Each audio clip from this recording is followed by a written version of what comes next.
Alright everybody, welcome back. With this video, instead of doing my normal chronological order of colonization in the Americas, I wanted to go over some of the things that I've mentioned earlier and even some things that I promised to go into more detail. Now, the next video that I will be doing will be discussing what is now known as the southeastern region of the United States. Now, this doesn't mean that the Southeast starts a new history separate from what we've been discussing so far, because it's the complete opposite. The game of colonization was a strategic one that had an end goal and each part was contingent of the other. For instance, Sumer. Now, even though it is painted as the oldest real, and emphasis on real, civilization, we know that that's not true, and it was just a claim which could give someone some type of legitimacy. And I say real in a sense of being a multi ethnic society that stretched over multiple areas. Also, civilizations don't just grow out of thin air, and more importantly, these empires aren't given those titles until much later. For instance, Acadia, which was practically lost to time, wasn't considered an empire until the mid 1800s. In fact, the whole concept of empires as we use it today is relatively new, and these places that we now look at as ancient parents of the modern world did not even exist in a sense until it was created by modern archaeologists. The ancient Romans wouldn't know about them as the Akkadian Empire, as it wasn't even invented yet by modern scholars, or the first dynasty of ancient Egypt wouldn't know of them per se, but they would know of the region and know it as something totally different, as it predated Acadia by at least 200 years, according to experts. Now, back to this legitimacy thing. Many of the kings in Mesopotamia would consider their lineage coming from the king's list, which was found in the land of Akkad, and using that as their claim to the throne. Same as the Roman Empire, which really was just the continuation of the Etruscan Empire, as the first truly historical rulers of Rome was actually Etruscan. Even though Romulus and Numa are considered the first two rulers, they are often regarded as mythical people that was used to give legitimacy, but the first historical ruler that can actually be proven to be a real person would be the fifth king, who was an Etruscan named Tarquinius Priscus. Now, in fact, the Indo-Europeans known as Latins would even be largely influenced. They were influenced by the Greeks, just as their successors, the Romans, borrowed a lot of things from the Greeks. Now, basically, we can go on, but to make my point, all of these new empires are just one big continuation of time and aren't really as separate as modern history makes it, with these new terms and timestamps that give the illusion of new kingdoms. Now, if you notice, a lot of the history as we know as antiquity go along with a lot of religious texts, and in a sense is used to legitimize a lot of biblical history, as the earliest scriptures are usually placed in these civilizations that we consider the first ones. This is why, in my opinion, civilizations such as the Egyptians, Assyrians, Babylonians, Persians, Hittites, Philistines, Moabites, and others are mentioned throughout the Old Testament. If these texts were known to document the earliest histories in the world since its creation, then surely being mentioned solidified you as one of the first. But were they, though? Because the truth is, even though people did migrate, there were people everywhere. For instance, when Cain was banished from or near the biblical land of Eden, he would encounter people, which was why he was given the mark of protection. So, the theory of the world being populated by one bloodline and every civilization starting from them cannot be accurate. So, in any culture around the world, you will see the groups who always been in the area deep in their history. Now, of course, over time, things have been lost, and each time a major conquest happens, history is rewritten, and normally the true indigenous people lose their cultural knowledge and it meshes with the new ruler's version that would end up being discovered and become the new gold standard of their existence. Now let's talk about Rome as an empire. Regardless of all the schools of thought about Rome falling in 476, it didn't. The empire continued to thrive through the Byzantine Empire, which, before given the name Byzantine or Byzantine by historians during the 1700s, it was called the Basilia Roman, or basically the Kingdom of the Romans. It seems to me that the 18th century was another reset of world history, as this is where many of, excuse my French, but BS that we cling to as historical truths started to develop. Other things such as, and I quote, deciphering of hieroglyphs and the modern accepted history of ancient Egypt was also created around this time. Now, even though the Turks, who are essentially Asian as they migrated from Central Asia, they took over the trade routes and political structure. So the Romans, who we call Portuguese and Spaniards, because yes, they ethnically are Roman with varying mixtures of Visigoths, Iberians, Moors, Phoenicians, etc. But culturally, they were at least 80% Roman, as not only their language, but religion, laws, education, administration, architecture, and symbolism were mainly Roman. These people would be the ones who would go on to colonize the Americas.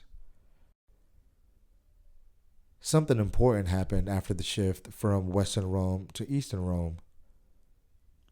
Now, the church became the wealthiest and most powerful institution of what is known as the Iberian region, and after they were able to rid the region of the Islamic rulers, that same institution then created decrees that gave them the right to conquer, enslave, and colonize the Americas, taking all of its wealth and resources and creating a path of destruction and conquest, which some could say was an extension of their holy wars. Now, was this the real reason why the early conquistadors came with the Bible and the sword? Because these soldiers were not religious men, but they were accompanied by clergymen and missionaries who would actually be the ones responsible for conversions. The soldiers were just the enforcers who brought hell with them to those who did not, or were viewed as too evil to be allowed to convert. Papal bulls that gave the legitimacy to colonization actually demanded conversions as part of the exploration contracts, while the crowned monarchs demanded wealth and vassals, which is why these conquistadors came to the Americas with the three G's, or should I say for the three G's, which are God, gold, and glory. The myth of it all was that these explorers stumbled upon the Americas, but that's just a myth. There's always been global trade since the beginning of recorded history, and even before. Nothing is new under the sun, and just like rulers of different world nations conduct and control global trade today, they did back then as well.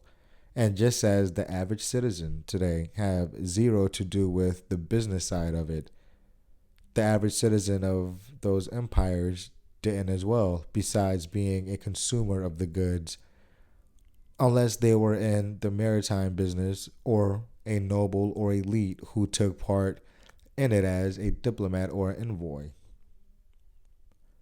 Now, desperate for wealth, as the Reconquista practically put the region in debt, as wars are not cheap. To support large militaries in terms of food, weapons, horses, fortifications, that normally doesn't come cheap, and it's normally funded by wealthy families. In the case of the Reconquista, the funding would come from Flemish and Genoese bankers, such as the Vandernoots, the Vandergoes, the Vandermeer, Vanderbirch, Centurions, Spinolas, and Grimaldi families. And no different than the Rothschilds or the Barings and the Morgan families who became wealthy from this practice and of the financiers of conquest, they did as well. They would benefit by not only being repaid plus interest, but also with taxes gained from the new lands, exclusive trade rights, shares on royal monopolies, on things such as spices, gold, silver, and access to new trade routes and the right to handle the transport and trade of these goods. Also, royal protection of their wealth, influence of colonial policies, and much more. In fact, an example of what having close ties to monarchs could do for you is the awarding of the Asiento de Negro in 1518 to Laurent de Guevenot, who was a French Savoyard nobleman, who was a confidant and representative of the Archduchess Margaret of Austria, governor of the Habsburg Netherlands, and Emperor Charles V. Now, this contract gave the right to import and sell a total of 4,000 Africans over the duration of 8 years in the Americas. Now, it is also important to note that the recipient of the Asiento de Negro held a monopoly over the trade. The license was then sold to the treasurer of the House of Trade of the Indies in Seville and 3 subcontracted Genoese merchants in Andalusia.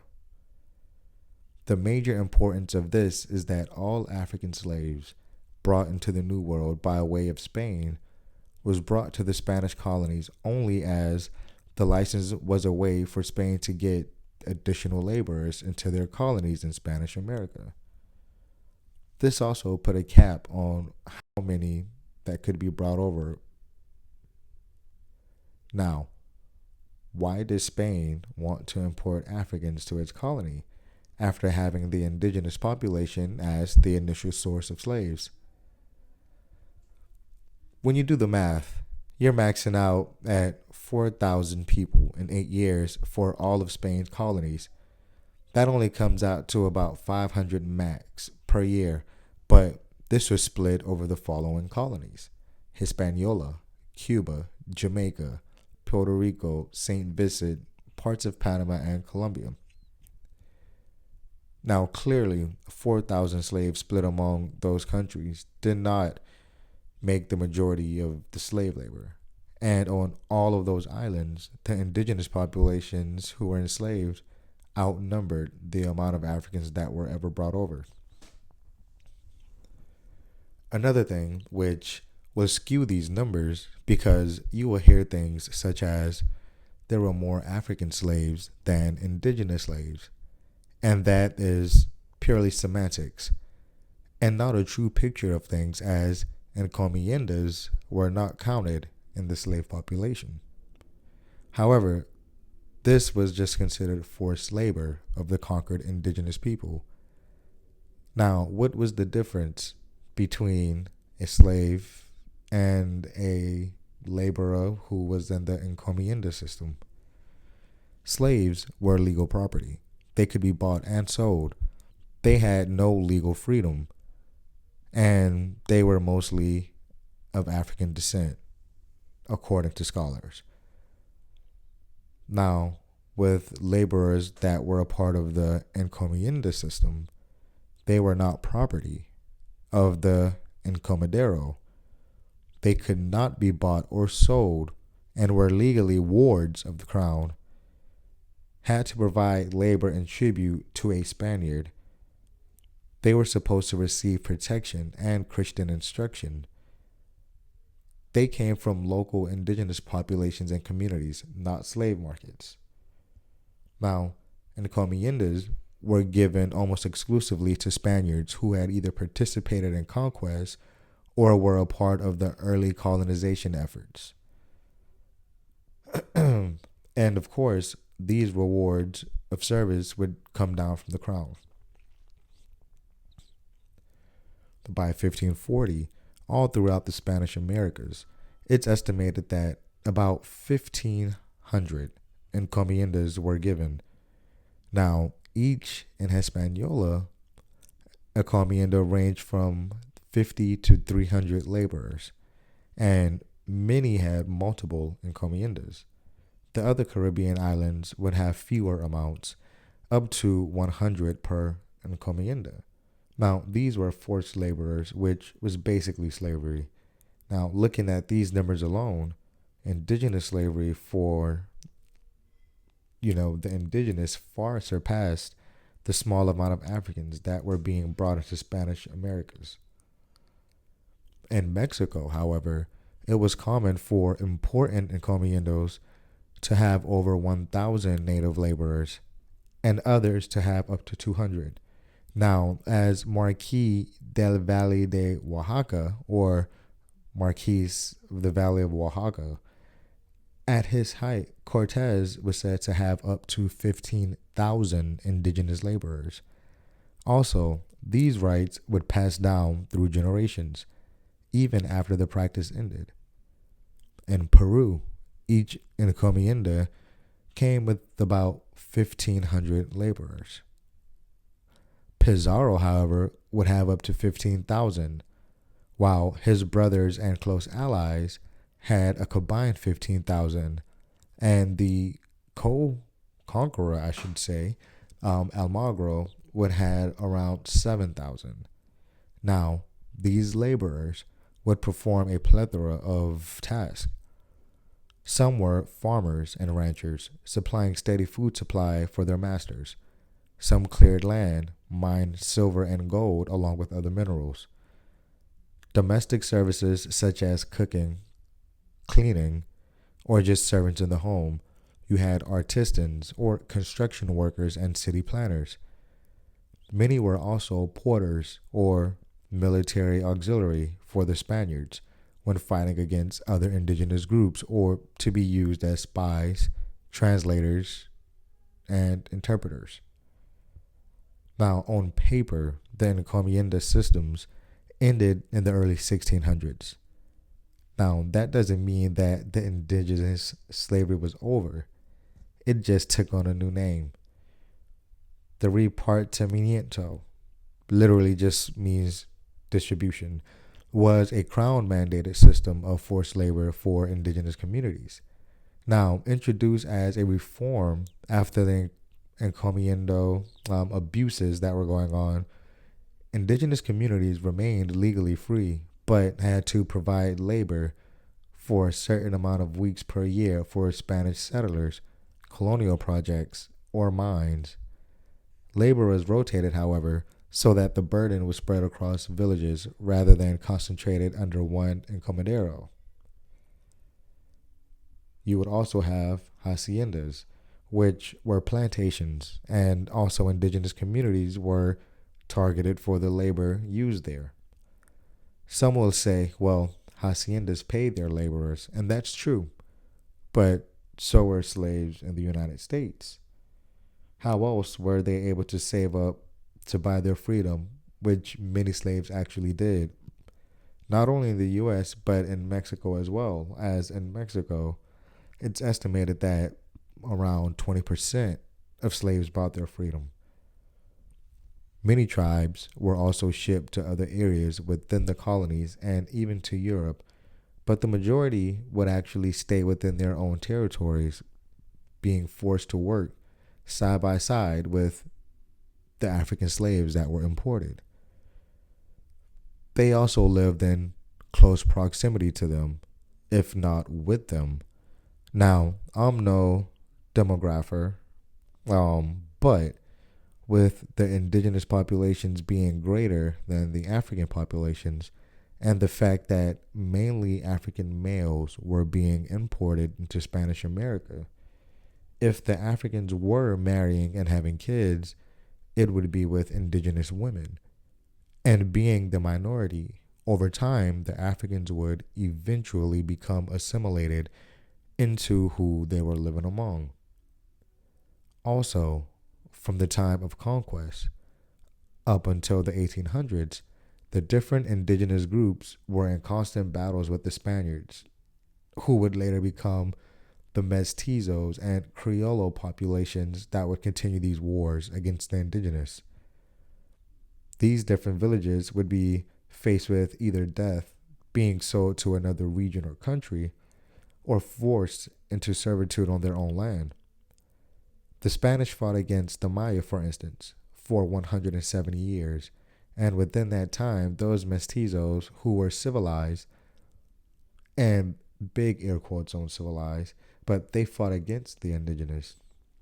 About 30 years of wars for the Zapotecs, 50 years for the Chichimeca, 150 plus years for northern Mexico, and 200 years for northwestern Mexico. In Chile, the Spaniards and later the Mestizo population warred against the Mapuche from the 1540s up until 1883. All of this will make more sense as I go deeper into these series and connect even more dots, showing that the colonization of these places were not sporadic, but well thought out, and that the people who were conquered were not only distant relatives, but each region of the Americas also dealt with all of the European powers, North, Central, and South, including the Caribbean. They all dealt with colonization by the Spanish, the French, and the British at different points, however, and under each of these occupations, there were forced labor and intermarriages that occurred along with the mixing of cultures, to the point that many of the descendants today from these indigenous peoples, they completely lost their identity culturally, and also being that the different European colonies that were practically here, because this is what all of the lands in the Americas practically became, outposts, colonies to Europe.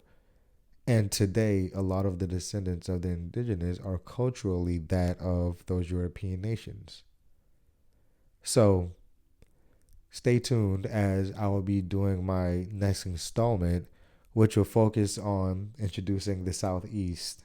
So in the meantime, like, share, comment, and subscribe, and have a good day.